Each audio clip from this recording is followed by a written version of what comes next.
Halo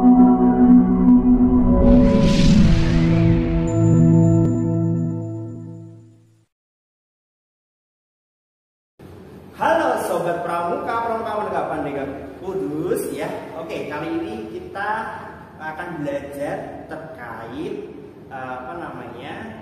wawasan kepramukaan, yaitu 005 ya. Dengan siapa sekarang ya? Kita di sini dengan Kak Yakin ya. Di sini ada perkenalan saya, nama saya ini ya, Muhammad Nurul Yakin, dan ini tanpa tanggal lahir saya ya. Ini alamat saya, kalau mau datang ke rumah silahkan ya. Nanti bisa mampir minum begitu ya. Oke, itu perkenalan sedikit dari Kak Yakin untuk mengawali media pembelajaran, video pembelajaran ya, tepatnya video pembelajaran terkait Surat Keputusan Partai Nasional nomor 005 tahun 2017 terkait Dewan Kerja ya. Jadi stay tune, ikuti video selanjutnya.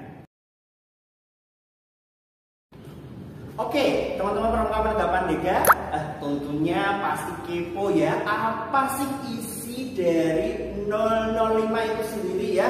Nah itu sistematika 005 itu sendiri ya, di SK 005 tahun 2017 ini ada beberapa isinya begitu. Ada dari A sampai V ya, banyak sekali. Tapi nanti kita ulasnya pun yang memang nanti digunakan oleh teman-teman Dewan Kerja biasanya begitu. Tapi di sini kayaknya perlu memberikan apa saja itu, dan kita sampaikan di sini. Yang pertama ada pendahuluan ya. Yang kedua ada maksud dan tujuan pembentukan Dewan Kerja ya. Selanjutnya ada keanggotaan, sifat, status, dan kedudukan Dewan Kerja. Selanjutnya ada fungsi dan tugas pokok Dewan Kerja. Selanjutnya ada tanggung jawab dan laporan Dewan Kerja. Nah itu ya. Ada lagi, ada hubungan kerja dengan Dewan Kerja, masa bakti organisasi Dewan Kerja, pembagian tugas dalam Dewan Kerja, fungsi, tugas, dan mekanisme bidang dalam Dewan Kerja. Selanjutnya ada sistem administrasi dan perencanaan Dewan Kerja, ada keuangan Dewan Kerja, ada sangga kerja, kelompok kerja, dan unit kegiatan. Selanjutnya ada Dewan Kehormatan Dewan Kerja. Lagi ya, rapat-rapat Dewan Kerja, sidang paripurna, musyawarah, persyaratan anggota Dewan Kerja dan proses seleksi, hak dan kewajiban anggota Dewan Kerja, mutasi dan pemberhentian anggota, dan sekaligus penutup begitu. Nah, itu adalah isi dari 005, banyak sekali ya teman-teman semuanya. Oke, kita ulas satu persatu, tapi nanti kita akan ulas yang pokok saja, yang biasanya juga sering digunakan di Dewan Kerja, apalagi di Dewan Kerja Cabang Kudus. Nah, apa saja itu? Oke, kita masuk di pengertian Dewan Kerja. Selanjutnya ada keanggotaan, ada kedudukan, dan ada sifat. Oke, teman-teman semuanya. Nah, kita yang pertama adalah pengertian Dewan Kerja. Oke, pengertian dari Dewan Kerja itu sendiri adalah sebagai wadah pembinaan, kaderisasi kepemimpinan Pramuka Penegak Pandega yang ada di Kuartil, begitu ya. Jadi kita itu memiliki sebagai seorang pramuka penegak, kita memiliki yang namanya wadah pembinaan. Itu ada 3 ya. Apa saja 3 itu ya? Yang pertama adalah di gugus depan, yang kedua ada di Satuan Karya, dan yang paling tinggi nih untuk kader kepemimpinan yaitu di Dewan Kerja. Ya, jadi ini adalah wadah pemimpin untuk mengkader Pramuka Penegak Pandega sebagai calon-calon pemimpin bangsa. Itu adalah pengertian dari Dewan Kerja. Selanjutnya, nah, keanggotaan Dewan Kerja seperti apa? Begitu ya, mungkin ya pertanyaannya seperti itu. Jadi keanggotaan Dewan Kerja itu adalah bagian integral dari Kuartil cabang ya. Jadi keanggotaan Dewan Kerja itu adalah bagian integral dari Kuartir Cabang Kudus. Jadi Dewan Kerja itu tidak berdiri sendiri, ya. Dewan Kerja itu ada di dalam Kuartir Cabang, ya, bagian integral, ya, berarti masih ada di dalamnya. Itu adalah Dewan Kerja secara keanggotaannya. Selanjutnya secara sifat, ya, sifat dari Dewan Kerja itu sendiri adalah bersifat kolektif kolegial, ya, dimana ketika bekerja sebagai seorang Dewan Kerja, pramuka penegak pandega harus bersama-sama, ya kan, kerjasama, dan mereka harus mengedepankan sistem kekeluargaan. Ini adalah Dewan Kerja sifatnya. Nah, selanjutnya yang terakhir adalah kedudukannya. Ya, kita turunkan kedudukannya. Kedudukannya di sini adalah sebagai pembantu dalam pelaksanaan pembinaan kepada pramuka penegak pandega. Pembantu siapa? Yaitu kuartir. Ya, kalau di sini, kalau di tingkat ranting ada kuartir ranting, kalau tingkat cabang ada kuartir cabang, kalau tingkat daerah ada kuartir daerah, dan kalau tingkat nasional ada kuartir nasional. Itulah pengertian, ya kan, keanggotaan, sifat dan kedudukan Dewan Kerja. Lanjut ke fungsinya. Oke, kita masuk pada fungsi Dewan Kerja. Apa itu fungsinya? Ya kan? Yang pertama ini saya kasih foto, yaitu ada musyawarah dan sidang paripurna Dewan Kerja. Ya, sini. Jadi fungsi pertama Dewan Kerja itu adalah melaksanakan hasil amanah Muspanitra. Apa itu Muspanitra? Musyawarah Pramuka Penegak Pandega Putri Putra. Nah, itu adalah Muspanitra, ya.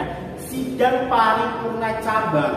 Nah, bedanya Muspanitra dan sidang paripurna cabang adalah kalau Muspanitra dilaksanakan 1 kali dalam masa bakti, dan sidang paripurna dilaksanakan setiap tahun saat masa bakti.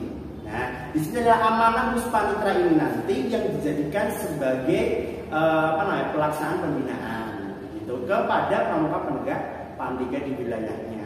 Begitu. Yang kedua adalah memberikan pendapat sebagai golongan muda, ya, anggota muda kepada kuartir, ya, kepada anggota dewasa. Begitu. Yang ketiga ada sebagai pendukung pelaksanaan pembinaan kepada pramuka penegak pandega tadi sesuai dengan amanah Muspanitra. Begitu. Kalau di Ambalan itu sering ada musam, kalau di Saka itu ada muska. Nah, itu adalah amanahnya di Dewan Kerja, namanya Muspanitra. Nah, itu dilaksanakan.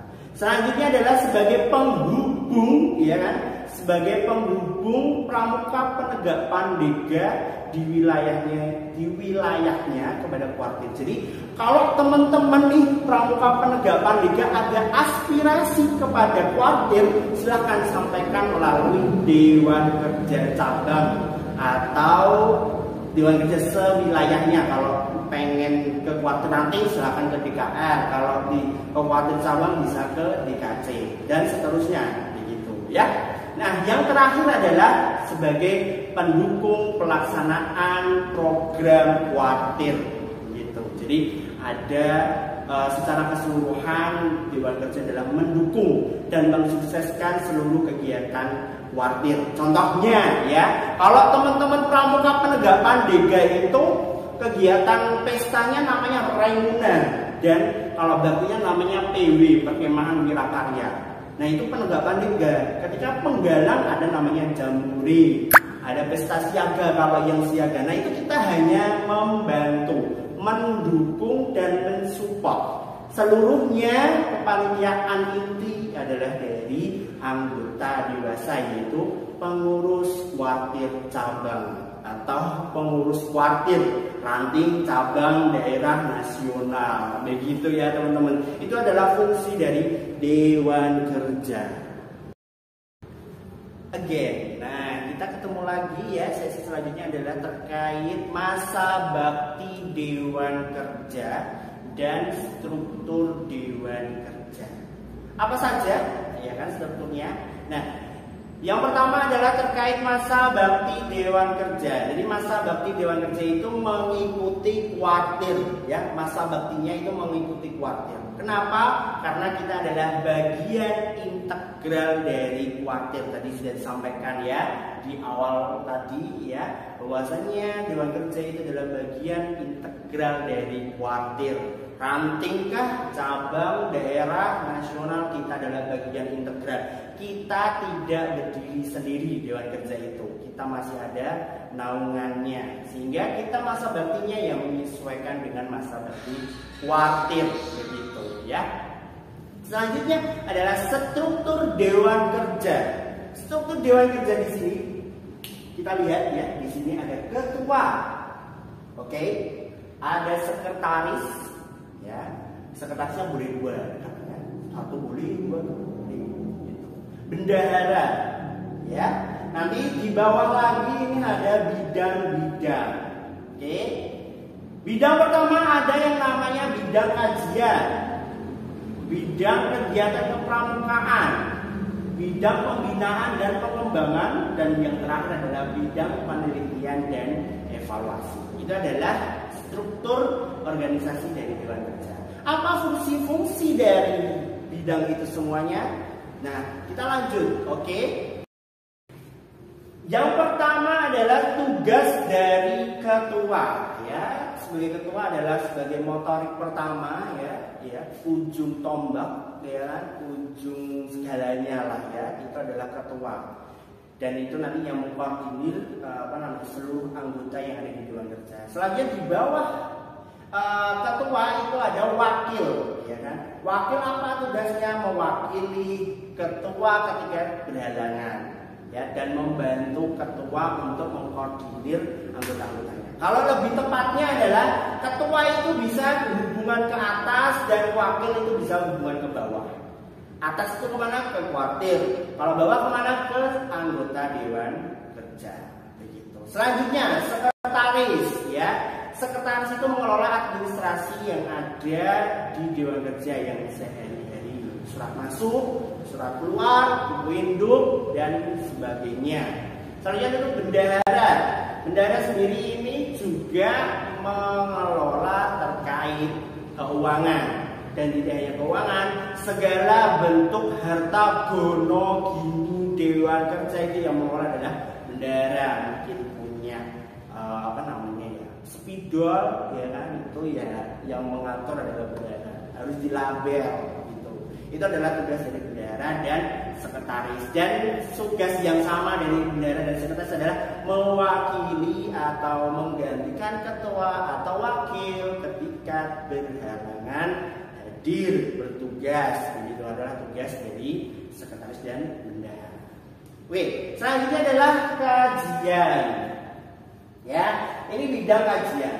Tugasnya bidang kajian itu di sini adalah mengkaji segala hal terkait permasalahan-permasalahan yang ada di pramuka penegak pandega. Jadi yang mengkaji, memikirkan begitu, ya, memikirkan segalanya begitu. Nah, di sini sudah ada beberapa hal yang menjadi tugas pokok dari kajian. Selanjutnya, ini adalah tugas dari bidang kegiatan kepramukaan. Namanya juga bidang kegiatan, ya. Mereka lah yang tahu Prokja Induk Dewan Kerja, juga mereka yang akan mengelola laporan-laporan dari kegiatan tersebut. Lebih tepatnya adalah mengkoordinir begitu, ya. Terus selanjutnya adalah mereka juga mengelola sosial media Dewan Kerja. Jadi ya, yang mengetahui update-update Dewan Kerja itu dari bidang kegiatan ini. Dan ada beberapa tugas pokok lainnya. Gitu. Oke, teman-teman sampai sini paham? Oke, selanjutnya adalah kita masuk ke bidang pembinaan pengembangan. Ya, dari kata pembinaan sendiri itu merupakan membina, mengembangkan, ya. Jadi tidak hanya membina saja, tapi dia juga mengembangkan. Jadi disinilah kurikulum pelatihan pramuka penerapan liga itu dilahirkan, mulai dari kurikulum LPK, kurikulum PPDK, KPDK sekarang, ataupun kurikulum KPDS, ya kan, Dewan Saka, Dewan Kerja, kalau KPDK, dan ada kurikulum gaji tangguh, ya kan, kurikulum pelatihan unit pramuka peduli. Itu semuanya yang memikirkan adalah dari pembinaan dan pengembangan, begitu. Ini yang ada di Dewan Kerja. Ya, kalau ada UPP itu tadi lebih ke Dewan Kerja Cabang Kudus, begitu ya. Kalau yang lainnya menyesuaikan unit yang ada, begitu. Selanjutnya ada bidang penelitian dan evaluasi, ya. Kalau di sini lebih ke apa namanya ya, meneliti ya dan mengevaluasi. Jadi mereka itu meneliti apa namanya permasalahan-permasalahan yang ada di pramuka penegakan liga dengan bentuk kuesioner, ya kan, maupun yang bentuk wawancara. Itu apa namanya, banyak bentuknya. Nah, nanti ketika sudah melaksanakan penelitian, maka mereka akan mengevaluasi dari hal-hal permasalahan tersebut. Itu adalah tugas-tugasnya, dan ada juga tugas-tugas tambahan pokok lainnya, begitu. Sehingga kita bisa simpulkan, teman-teman, tugas pembidangan yang utama ya dari kajian, kegiatan, terus pembinaan pengembangan dan penelitian evaluasi ada di sini. Dari penelitian evaluasi mereka turun ke bawah meneliti permasalahan, maka mereka akan melempar permasalahan tersebut hasil penelitiannya kepada kajian. Kajian nanti akan memikirkan pola-pola pembinaan yang baik dan benar sesuai dengan SK-SK yang ada.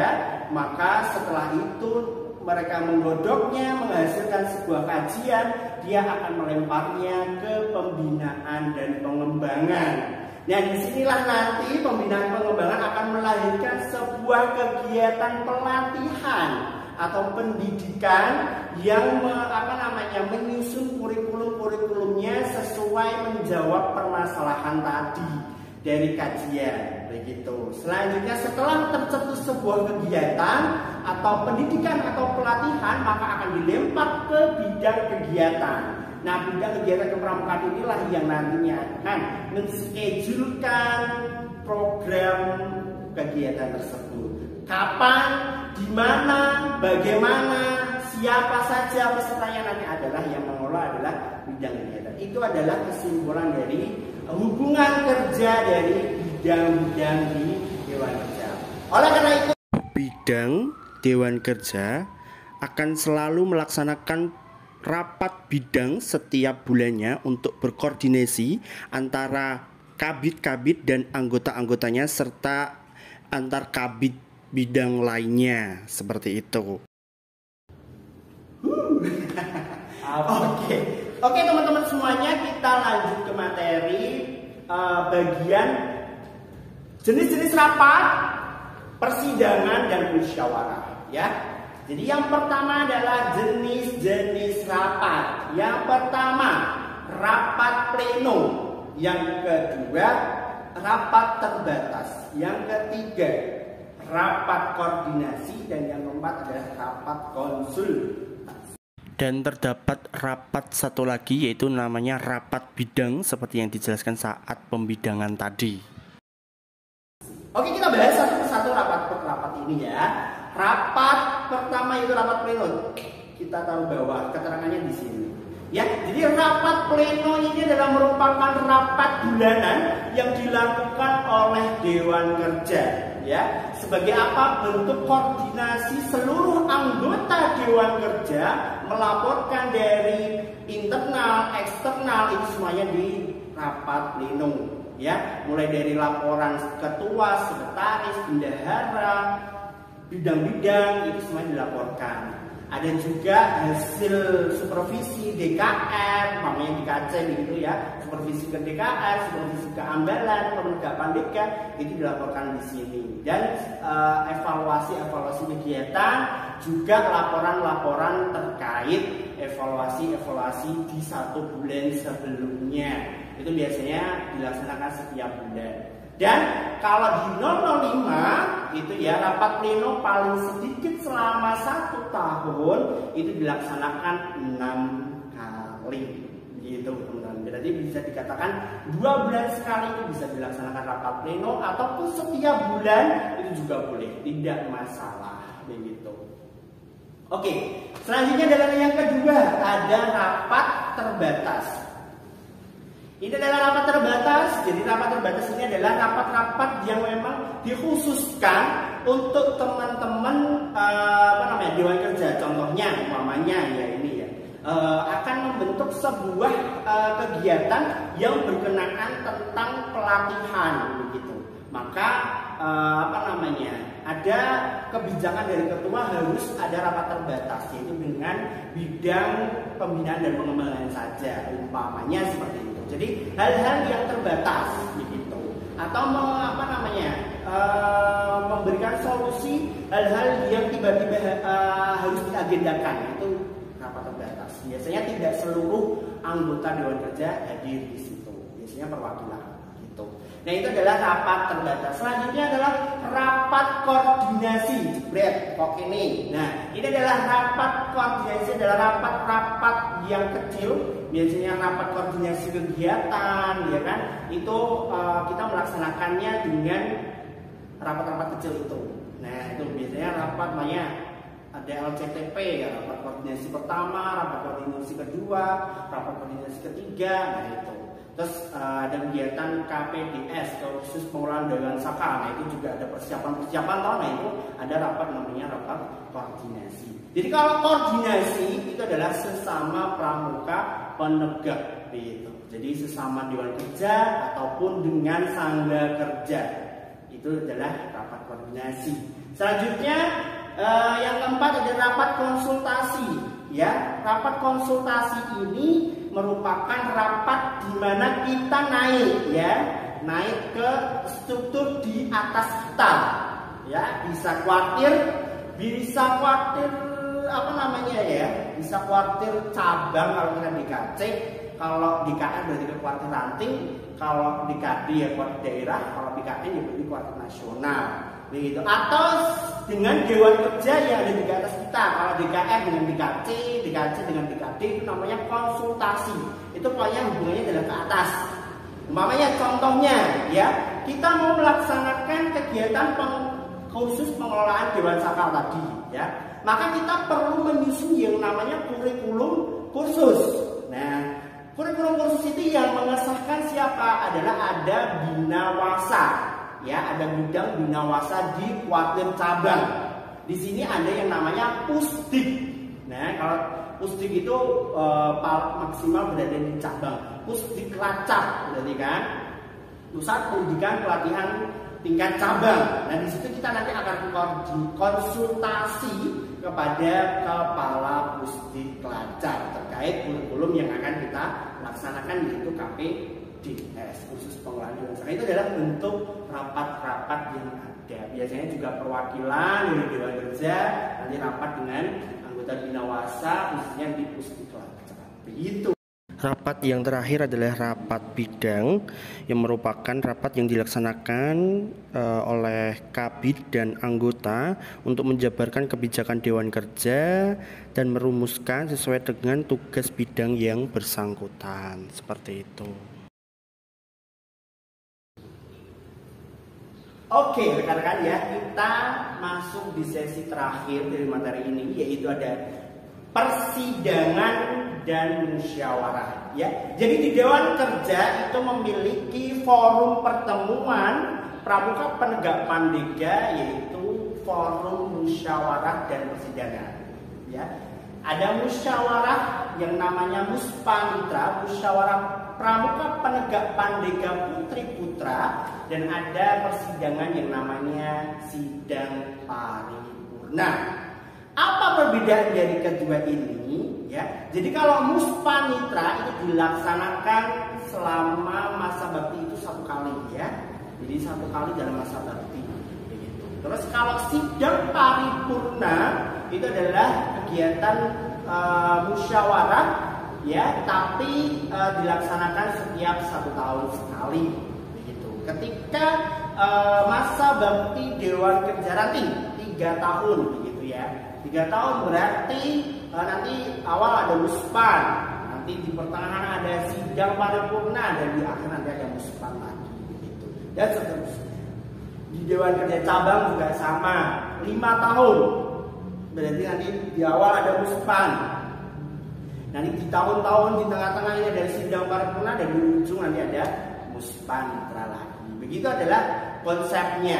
Nah, perbedaannya apa yang signifikan? Dalam bentuk musyawarahnya, muspanitra dan sidang paripurna itu berbeda dalam proses sidangnya, atau pemimpin sidangnya lebih tepatnya. Karena kalau di muspanitra itu ada pimpinan sidang utama atau pimpinan sidang saat pendahuluan, sama ada presidium ya. Biasanya kalau melaksanakan musam pasti tahu. Nah, selanjutnya ada sidang paripurna. Sidang paripurna di sini itu seluruh sidang, dari sidang pendahuluan sampai sidang pleno akhir, itu yang memimpin adalah pimpinan sidang utama, yaitu ketua, wakil ketua, dan sekretaris Dewan Kerja. Begitu ya teman-teman semuanya. Kalau yang muspanitra, ketua, wakil, dan sekretaris Dewan Kerja itu hanya memimpin di sidang pendahuluan, sedangkan sidang pleno akan dipimpin oleh presidium. Presidium itu siapa? Begitu ya. Presidium adalah pimpinan sidang yang diambil dari unsur Dewan Kerja penyelenggara yang diberi mandat oleh ketua Dewan Kerja. Begitu teman-teman. Selanjutnya, komponen-komponen apa saja yang ada di muspan dan sidang paripurna ya? Yang pertama adalah peserta. Ya. Peserta di sini sesuai dengan Dewan Kerjanya.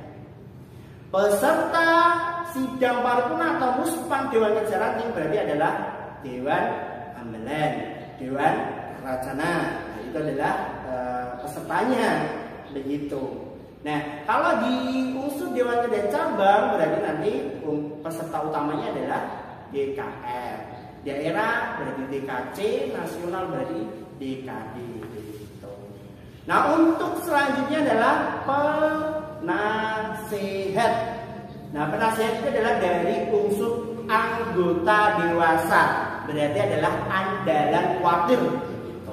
Nah, yang terakhir ada namanya narasumber, ya kan? Narasumber. Kalau narasumber ini berunsur dari Dewan Kerja setingkat di atasnya. Kalau DKR, narasumbernya kalau sidang sidang paripurna atau muspanitra yang menyelenggarakan adalah DKR, berarti nanti narasumbernya DKC. Kalau DKC yang menyelenggarakan, berarti nanti narasumbernya DKD. DKD kalau yang menyelenggarakan narasumbernya DKN. Begitu. Nah, seperti itu seterusnya ya teman-teman semuanya. Itu adalah komponen-komponen yang ada di sidang paripurna dan muspanitra. Jadi inilah isi dari 005. Itu adalah proses-proses pelaksanaan dari Dewan Kerja.